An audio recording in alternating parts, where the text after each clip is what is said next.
Começa agora o programa Comunicação Executiva, com Reinaldo Passadori. Tudo sobre comunicação e gestão para você. Rádio Cloud Coaching.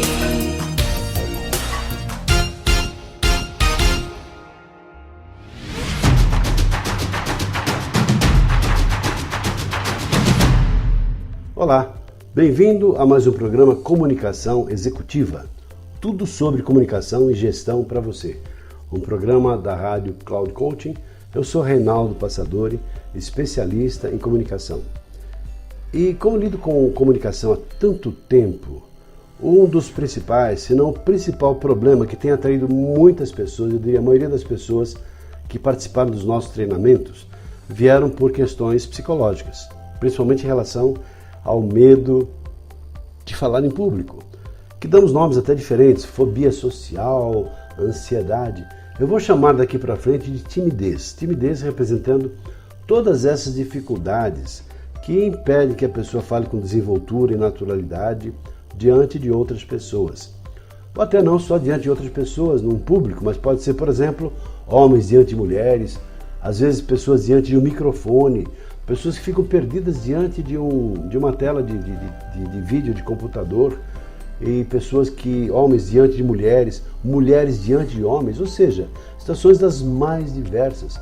Ou quando a pessoa não está preparada, por exemplo, andando aqui onde estamos, na Avenida Paulista, de repente chega lá um repórter aqui na TV Gazeta, como aconteceu várias vezes comigo, estamos andando por ali, de repente chega lá um repórter e põe o microfone na sua frente e te faz uma pergunta. Nessa hora tem gente que prefere morrer, foge, não é? Porque ao invés de, pois não, qual é o problema? Responde, se for dar uma opinião, responder. E tem gente que foge, justamente por essa dificuldade que eu estou chamando de timidez. Quais são as causas dessa timidez? Quais são as origens desse problema psicológico, né, que gera ansiedade, que gera essa tensão, esse medo? É justamente o fato de ficar em evidência. Porque quando uma pessoa fica em evidência diante de outras pessoas, pode ser que ela não tenha os problemas, mas na cabeça dela é como se ela vai ficar tão fragilizada que vai mostrar as suas limitações. E às vezes problemas que não existem, mas na cabeça dela existem certas limitações. Talvez algum aspecto físico, algum pequeno deslize, algum problema que ela possa ter relacionado à gramática, ou ela não tem, enfim, essa desenvoltura e facilidade. Por isso que normalmente as pessoas têm nessa hora, no próprio corpo, manifestações, tais como tremedeira, gagueira, sudorese, branco, taquicardia, vontade de sair correndo, ou de aparecer um buraco ali na frente, a pessoa entrar no buraco e aparecer só depois, se levantar só depois que todo mundo foi embora. Ou seja, são dificuldades, a pessoa foge disso. E quando uma pessoa foge, o que acontece? Ela não é percebida, não é reconhecida, não é valorizada, porque no contexto profissional ela vai ter que falar, participar de reuniões, vai ter que participar de processos seletivos, vai ter que se expor de um jeito ou de outro. E a pessoa que tem essa dificuldade, ela fica se escondendo, fica fugindo de situações que seriam justamente as situações que fariam com que ela se mostrasse o seu potencial e a sua capacidade, e fossem a partir daí reconhecidas, valorizadas pelas outras pessoas. Quantas pessoas há que têm uma capacidade incrível, um potencial fantástico, mas não mostram esse potencial justamente por esse medo, por essa dificuldade, por essa timidez.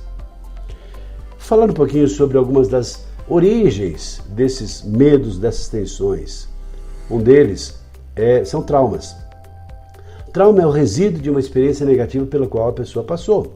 Por exemplo, uma pessoa que sofreu um acidente de carro, ou uma pessoa que caiu numa piscina funda e quase lá morreu afogada, engoliu um pouco d'água.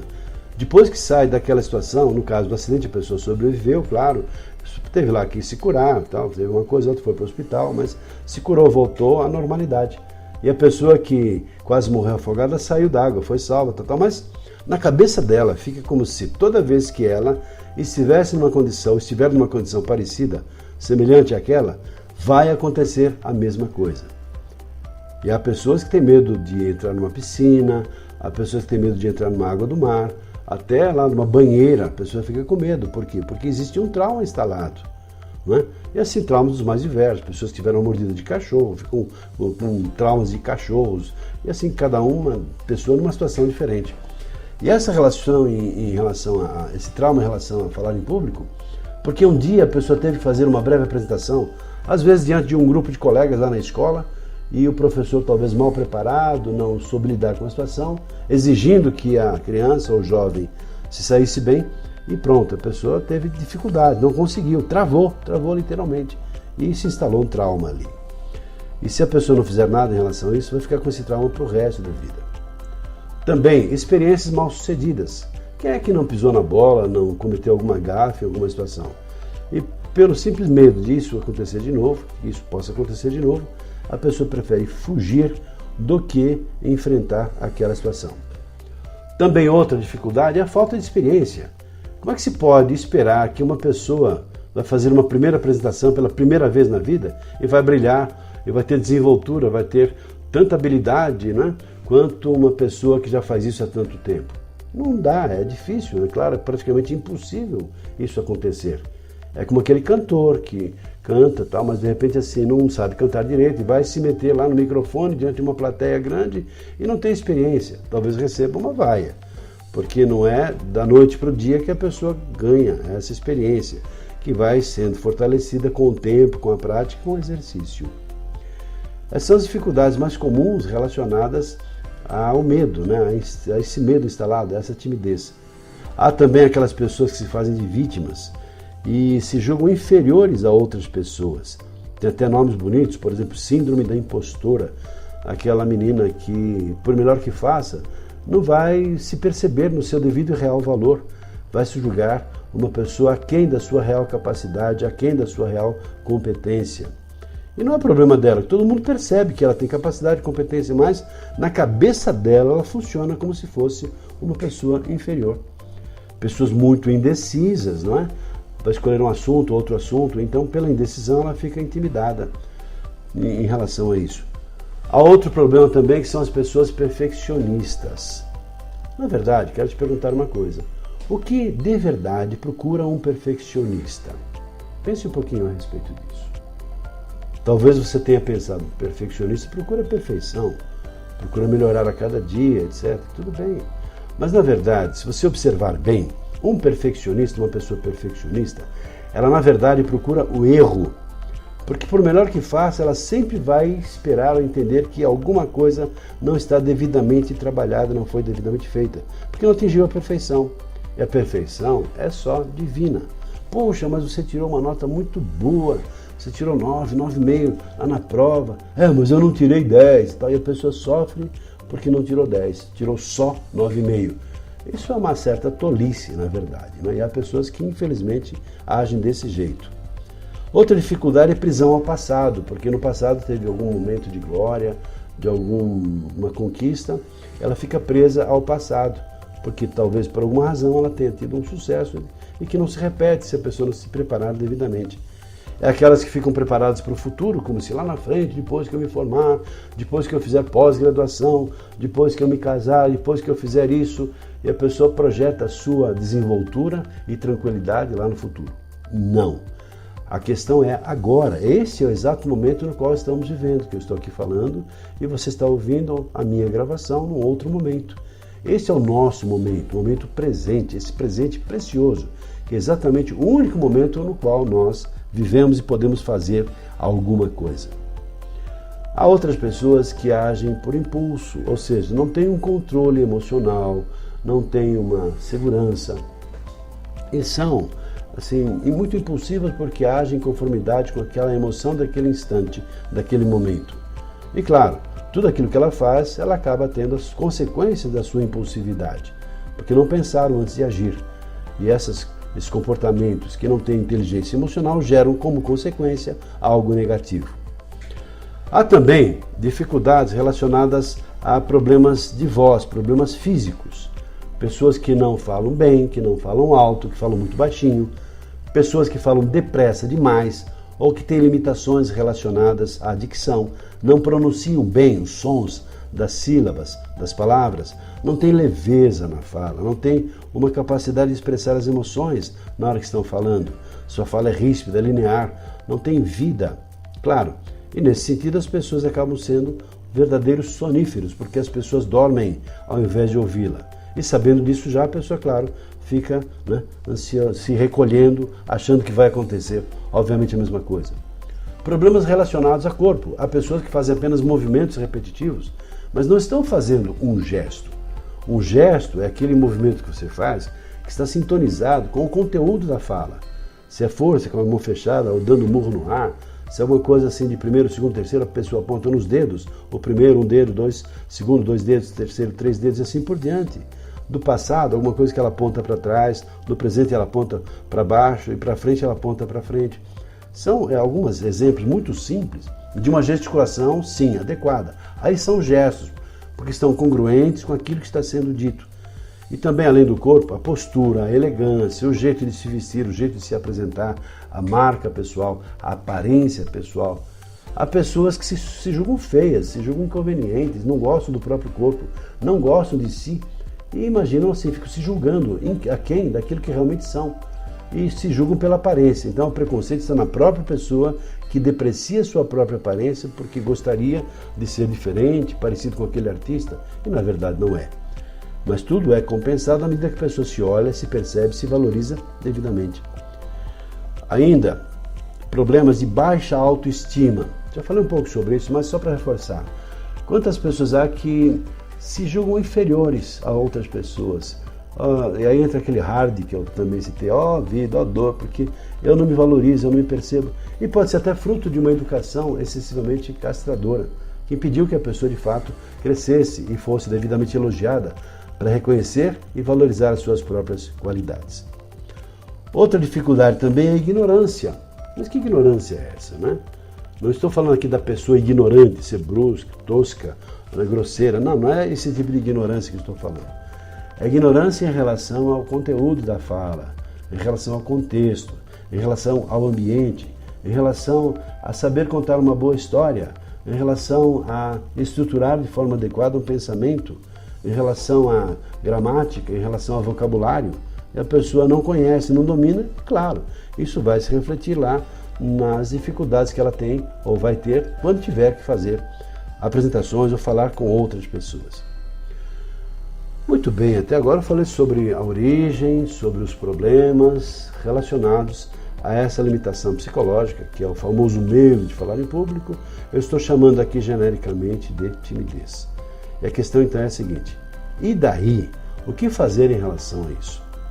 Primeiro ponto, conhecer sobre o que você vai falar, ou seja, conhecer o assunto, saber sobre o que você vai falar, ter clareza no seu objetivo da fala, também conhecer o público-alvo para você ajustar a sua fala, o seu vocabulário, as histórias que você vai contar para aquele público que vai te ouvir, até para também falar de forma apropriada, sendo um tom mais sofisticado e mais técnico, ou de maneira mais simples, mais genérica, mais eclética, de acordo com o tipo de público. Conhecer e desenvolver técnicas de oratória, saber trabalhar a dicção, pronunciar bem os sons das sílabas das palavras. Um simples e excelente exercício é praticar exercícios de leitura em voz alta. E você então vai pronunciando todos os sons de todas as sílabas, de todas as palavras. E a sua fala fica limpa. As pessoas entendem aquilo que você está falando. Também em relação ao seu próprio corpo, cuidar da aparência. Não precisa ter uma roupa sofisticada, de boa grife. Não, uma roupa simples, que seja mais limpa, asseada, limpa, bem passada, adequada em relação àquele contexto. Um sapato bem engraxado, se for o caso dos homens. Mulheres com adornos discretos, sem aquelas joias ou aquelas bijuterias que fazem muitos barulhos. Não, discreto. A descrição sempre é interessante nesse contexto. Não chamar a atenção demasiada por um ponto, por uma joia, por um artigo que você possa usar. Também é importante ter um roteiro, como começar, como desenvolver, como concluir uma apresentação, saber quais as histórias ou os exemplos que você vai utilizar para rechear a sua apresentação, para a sua apresentação ficar bonita, interessante, envolvente, e você tocar com essas imagens, com essas histórias, a sensibilidade e as emoções, despertando as emoções nas pessoas. Também é importante que você tenha clareza sobre o tema que você vai falar e não fugir do tema. Ter clareza, preparar-se de acordo com aquilo que você espera que as pessoas façam. Mas se você tem clareza do tema e do objetivo que você quer numa apresentação, numa fala, fica tudo mais fácil, porque tudo que você fizer tem que estar relacionado ao objetivo, ao que você espera que as pessoas façam, que é dar uma informação, por exemplo, que é falar sobre um produto, que é falar sobre um processo aí de transformação na empresa, que é, além de dar uma informação, você inspirar a pessoa para uma tomada de consciência, para alguma mudança que espera que a pessoa faça. E quanto mais você sobe no processo da liderança, mais e mais essa habilidade será exigida de você. Porque um líder, na verdade, ele influencia, ele motiva, ele inspira outras pessoas a fazerem aquilo que tem que ser feito, no prazo, no padrão de qualidade esperado, para que tudo flua bem e haja a consequência positiva, ou seja, as respostas esperadas pelo trabalho ou por aquilo que se espera com o seu ato de liderança. O outro ponto também que eu entendo bastante importante, talvez um dos mais importantes, é a autossugestão positiva, ou seja, você acreditar em você. Se você não acredita em você, quem é que vai acreditar? Se você se olha no espelho e vê lá um pobre de um coitado apagado que não se dá o devido valor, quem é que vai te valorizar? Por isso, a autossugestão positiva tem a ver também com o pensamento atribuído a Henry Ford, que diz o seguinte: se você acredita que pode, ou se você acredita que não pode, em ambos os casos você está absolutamente certo. Por isso, muito cuidado com as crenças que você tem, e muitas dessas crenças são crenças limitantes, crenças que impedem o seu caminhar, não vai dar certo, não vou conseguir, não sou capaz. Para com isso. Você vai conseguir sim, é capaz. E se você precisar de preparo e estudo, estamos aqui para te ajudar no processo de autoconhecimento e transformação pessoal. Faça um bom curso de oratória, um bom curso de comunicação verbal. Se prepare para ser um palestrante, uma pessoa que vai fazer isso. E todo mundo pode se desenvolver nisso. Pode começar, já que as nossas escolas não nos preparam para isso, então vá por conta própria. Se a empresa não te paga um curso para você fazer isso, faça um investimento em você. Sem dúvida alguma, a sua vida vai melhorar e o seu sucesso vai aparecer. Outro ponto também que julgo bastante importante é você aprender a relaxar. Qual é o primeiro passo de um processo de relaxamento? Se você observar, todas as técnicas de relaxamento começam com exercícios de respiração. Você aspira um certo tempo, segura o ar durante um certo tempo, depois você expira o ar. E assim você vai relaxando, se acalmando. Pensando, fazendo uma viagem sobre o seu corpo, imaginando-se recebendo uma luz branca que vai inundar o seu próprio corpo. E assim, esses exercícios de relaxamento, com a prática, eles podem ser feitos rapidamente, em poucos segundos. Você faz um exercício de relaxamento, alcançando esse estado de frequência, de equilíbrio mental, emocional, para você se sintonizar com as pessoas e a partir daí já começar de uma forma tranquila e calma para fazer a sua apresentação ou para você falar diante de outras pessoas. Essas situações que de alguma maneira são difíceis para você. Também, para finalizar, quero falar sobre a importância da prática. Nada substitui o exercício constante. Porque não é da noite para o dia que um professor se torna um bom professor. Se você é um professor que está me ouvindo agora, como é que foi a sua primeira aula? Se você é um palestrante, como é que foi a sua primeira palestra? Como é que foi a primeira vez que você se sentou numa cadeira de executivo, lá de gestor ou de diretor ou de líder na sua empresa? Como é que foi o primeiro dia, o segundo dia, o terceiro dia? Ou seja, quando nós começamos a fazer alguma coisa pela primeira vez ou pelas primeiras vezes, nós não vamos ter a desenvoltura e habilidade que vem com o tempo, com a prática, com o exercício constante e frequente. É isso que vai nos dar a desenvoltura. Mas não é só praticar por praticar. O ideal é você praticar do jeito certo, praticar da melhor maneira possível. Com um professor que nós tínhamos aqui certa vez aqui da GV, que veio fazer um curso com a gente. Ele era muito bom, tinha muito conhecimento, mas só que a sua fala era linear, falava de uma forma sem vida, muito embora fosse muito culto. Uma pessoa muito legal, uma pessoa muito, extrovertida, uma pessoa com muito conhecimento, mas sua fala era linear. E nós o ajudamos a trabalhar a variação de voz e volume, contar uma boa história, dar vida à fala e expressar as emoções. Praticando do jeito certo, conseguiu, depois de um bom treino, no primeiro ano depois de lecionar 10 anos na GV, ser convidado para ser o paraninfo das turmas. Então, perceba como é importante a prática, mas a prática certa. Não é só fazer por fazer. é praticar do jeito certo. E assim, mais e mais, você vai se aperfeiçoando. Tudo isso para dar a você a segurança necessária para você enfrentar o famoso medo de falar em público, para você ter calma, tranquilidade, desenvoltura em toda e qualquer situação que de alguma maneira te apavora. E até te proponho mais, não só se acalmar, mas ter prazer em mostrar a totalidade do seu potencial. Ficamos por aqui desejando a você que você tenha gostado desse conteúdo, que entendo bastante interessante, e nos encontramos no próximo programa. Até lá, e fica aqui o meu abraço. Até lá.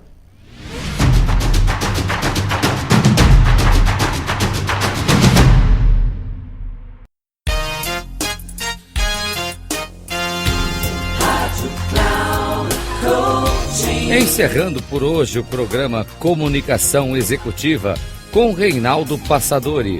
Tudo sobre comunicação e gestão para você. Rádio Cloud Coaching.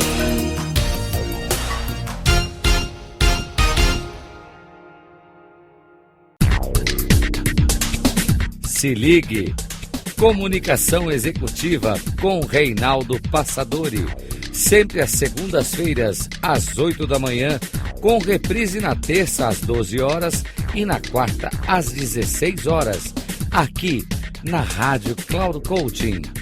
Acesse o nosso site radio.cloudcoaching.com.br e baixe nosso aplicativo na Google Store.